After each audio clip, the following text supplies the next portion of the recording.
So tonight we have the privilege of hosting the wonderful poets Veronica Kornberg and Kathryn Jordan, I'm sorry. Oh, I misspelled that on my thing.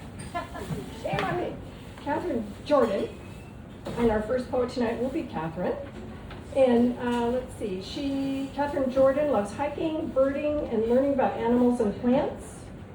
Jordan's poems have been selected by Maggie Smith, Juan Felipe Herrera, Dorianne Laux, Addonizio, and Ellen Bass for positions in national contests. Her work can be found at The Sun, Atlanta Review, One Art, and Catamaran Literary Reader, among others. So let's give a nice warm Rivertown welcome.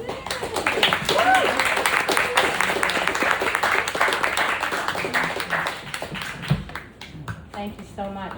Thanks to Rivertown Poets and Aqua Cafe for hosting us. So wonderful. This is my second time back here, and I love this community. Thank you again. I'm going to start with a poem that goes back to my roots, my middle school roots in Orange County. Because I was a military brat, I lived all over the Deep South until we moved to Tustin, California, and then was Mission Viejo before it was Viejo. So anyway, it's called The Helmsman. We used to have a bakery truck that would come around when we were 12 and 13, and we ran for that truck in the summer. The Helmsman. The Helmsman, we called him. I mean the man in white baker's trousers who drove the Helms Bakery van around our bright California cul-de-sacs and streets. Coastal hills carved to asphalt, tracked, and pink ice plants that we broke open to write on the sidewalks. He drove slowly down our block, stopping to open wide Temptation's door, inviting adolescent girls in to view his wares: jelly and glazed donuts, cinnamon twists, sparkling crystal sugar.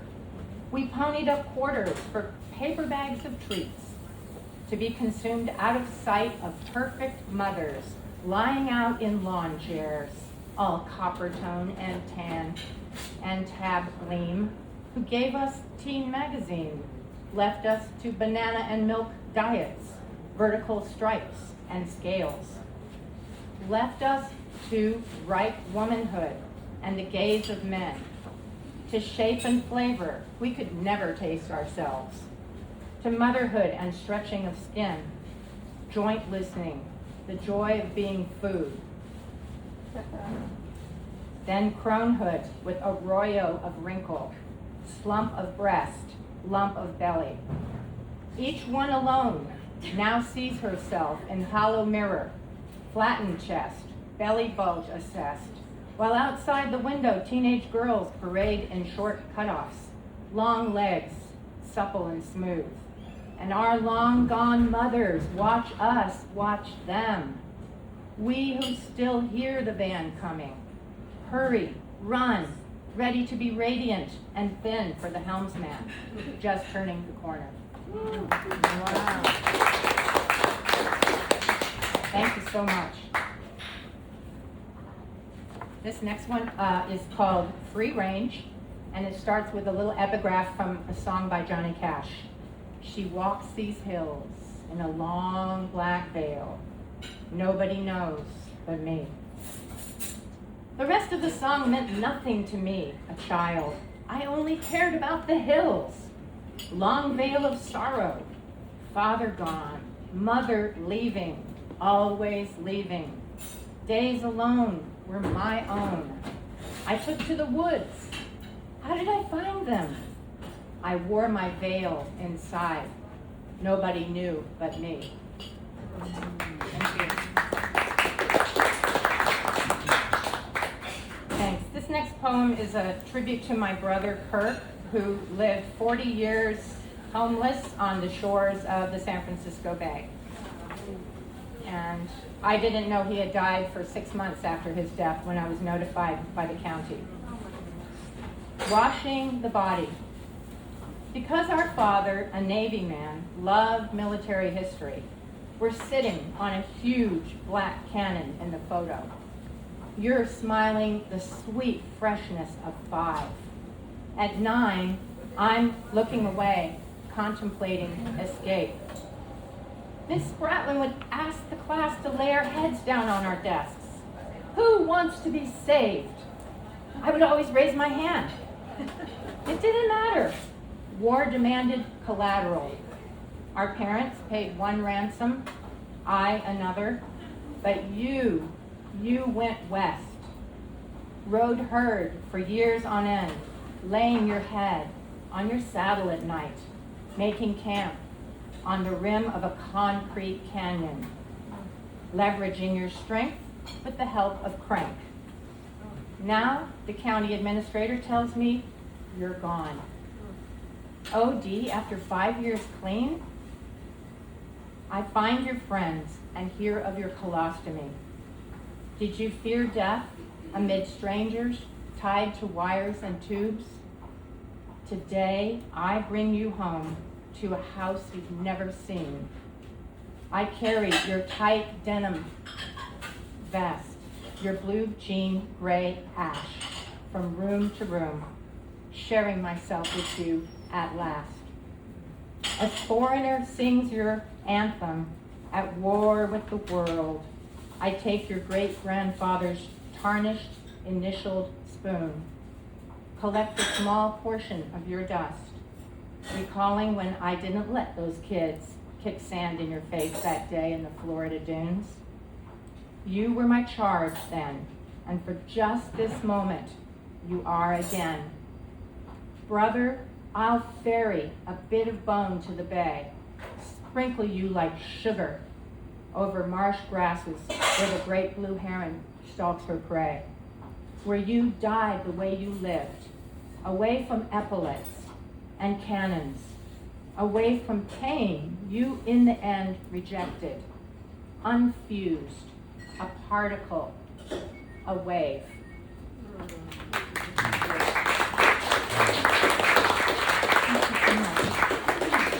Thank you. This next poem, I forgot until I found this today. I thought I had a sudden change of lineup today. And I'm notorious for that. I work really hard to stay ahead of it, but then I've changed my mind at the last minute. And I thought I'm going to read this poem because it sets a precedent for another poem. Then I forgot why I even wrote this poem. I had tinnitus about, 8 years ago. I had a really bad case of tinnitus, and I just was hearing things all the time. And this poem's called Green Heron. A ringing in my ears, like an aperture allowing excess light, has wrecked my focus, frazzling boundaries between me and the world. And for the first time in my life, I want to die. I dip into sleep, dream of a monster outside my cage that suddenly changes into a brownish-green bird I have never seen. I wake and find that day the very same bird at Jewel Lake, drawing the net of its gaze across crayfish under glazed surface, preparing to strike from the rushes. Green heron, says a bird watcher, the ugliest bird ever. Unruffled, the heron lifts each foot, places stick toes with precision, sunlight refracting through emerald eye. Humans wander off, voices humming like gnats. At last, silence. Let the demon become a friend. Let the green heron teach me to stalk the quarry of my lost quiet and all the sustenance it can give. Thank you. Thanks so much. I'm wearing a beautiful green heron designed by my friend Elliot in the chair over there, after he heard about this dream and this poem. So, anyway, putting in a word for my friend. Okay, the next poem is called Vivarium. In Berkeley, we have the East Bay Vivarium, and it's where reptiles are sold. I didn't really know what I was getting into. I heard they might have wild bird seed. Entering the place where once upon a time I took my kids to gape with simple wonderment at captive reptiles, I walked through towering aisles stacked with containers, glass-fronted, sawdust-floored, each one lit with a single surrogate sun. I wander moody as a cloud, past black cauldrons, carefully labeled crickets, mice, chicks, frogs. At my shoulder, a dazzling green sailfin lizard, silver pearls on her haunch, regal upon her throne, gazes at me. An iguana moves to catch my eye. Time seems to stop. Lost creatures stare as if to tell how they were pulled from their burrows, stuffed into sacks by the millions, ferried across the equator of otherness to these dark cages. I turn to the albino ball python, folded upon herself. She stretches her long, smooth neck up the seam between plastic wall and glass window, small pink tongue trembling at the narrow gap to get a breath of air. I place my finger next to the rift dividing free from unfree, hoping she might feed upon my scent. She moves in a little closer, ruby eyes glittering. Thank you so much.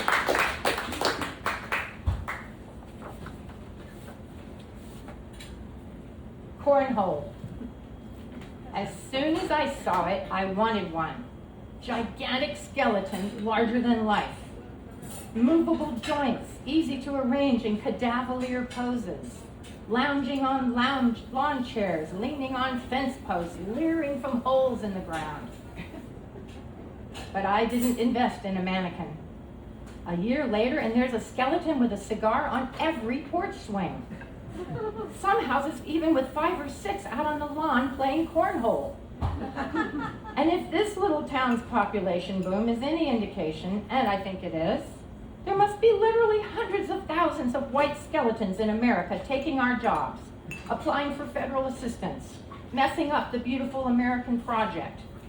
Make no mistake, this is all thanks to some oil baron with an agenda for boosting business while making Halloween great again, which it never was, in my opinion. I mean, isn't Halloween for kids? Thank you. Pet peeve. I mean, I think about all the plastic going into making those skeletons, and I get griped. And here's the answer to that. All my gripes. Lamentation. One way to feel better is to walk through green woods. Warblers singing who knows what stories in trees just out of view.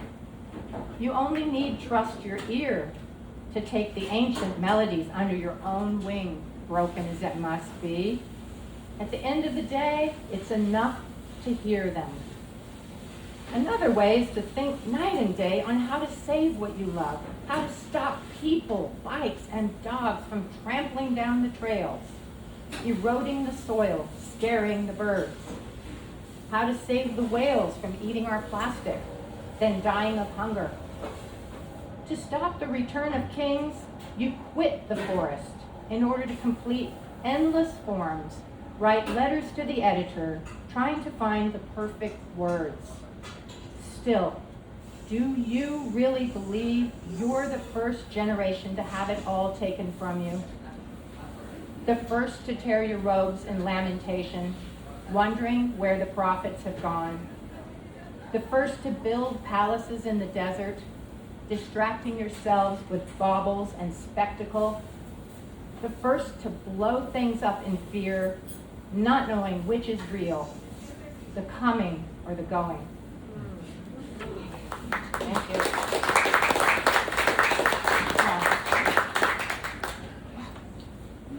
Okay. Natural history. This is a new poem, just this week, so fresh off the press. Natural history. You had no idea some friends wouldn't last. That 2 brothers could vanish without a word. That fires would burn your beloved forests down.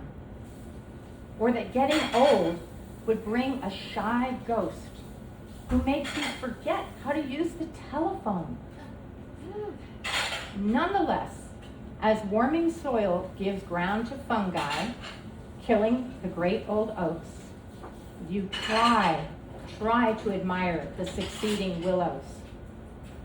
This pond, once home to river otters, sleek and shiny, carrying on in the blue shimmer, continues serene, though coated with algae.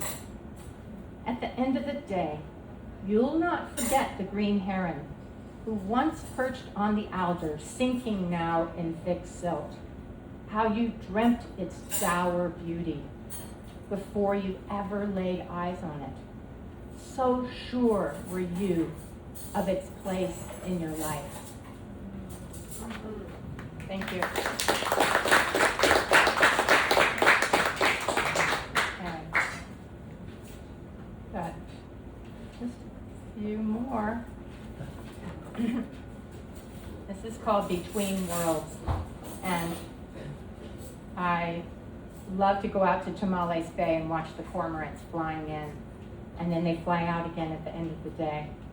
So magical.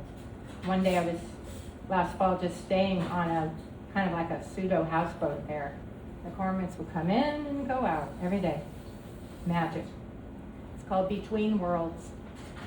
I watch the solitary cormorant glide through the white-gray water in the white-gray mist. It's impossible to tell one world from another. And for once, this doesn't feel like a problem.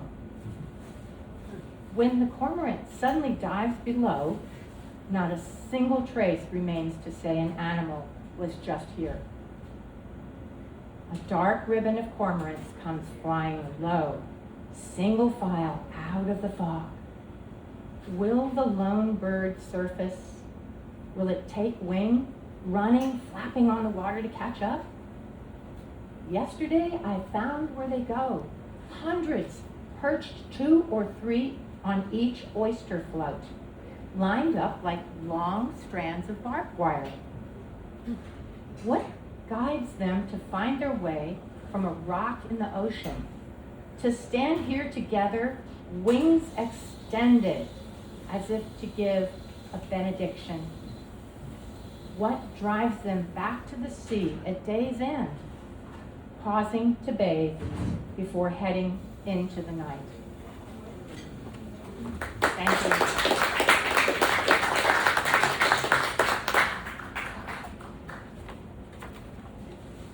This next poem has 2 notes that are helpful to understand what the poem is saying. I'm not a big fan of notes, but I was talked into it. Additive manufacturing. This is a note, mind you. Take notes. Additive manufacturing is the process of creating an object by building it one layer at a time. The opposite is subtractive manufacturing, which is created by cutting away at a solid, as in a sculpture like Michelangelo chipping away at rock to build something that emerges. So that's subtractive. And the word imprimatur in New Latin means let it be printed. Imprimatur. My friend is using a 3D printer to build a rocket. I don't understand. Where's the printer? He tells me there's no copying, no transfer of pictographic data, as with a recipe. It's called additive manufacturing. Oh, like how I've been trying to frame the house of my daughter's life?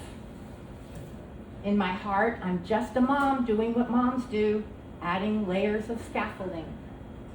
But I straightened up when a wise man recently cautioned that my need to help or fix others might be more about calming my anxiety than easing their suffering. It could be my daughter interprets my solutions. I was only offering skills to add to her toolbox, not as additive, but as a chipping away at herself. or what tech folk call subtractive manufacturing. Maybe I should start with my own self. For starters, I might learn to sit with an unfinished human being. That would be revolutionary. Time was, we had no words for oil, yeast, rebar, rust. Can you imagine?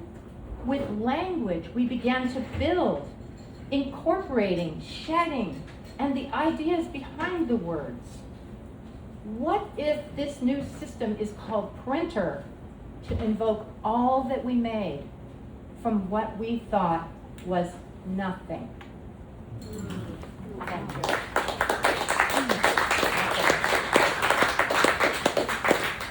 Thanks so much. Okay. This last poem is called Communality, and I read, after all my life waiting to read it, I finally read The Brothers Karamazov last summer by Dostoevsky. And I have to say, it was great. I wasn't expecting that. I was not expecting that at all. And the youngest brother, I should tell you, is a monk in a monastery, and he's the one sensitive, empathetic being in practically the whole community. He's so kind, and he has so much love, true agape love in his heart for humanity. And he wants to stay in the monastery where others are like him. And his mentor, the old father priest or whatever he is in Russia, says, "No, my son, you must go out into the world. That is where you are needed." And he says, "Okay," but he doesn't want to. But he does it. And then he comes up in this poem, or the idea of him. Communality. I intended to walk under the trees.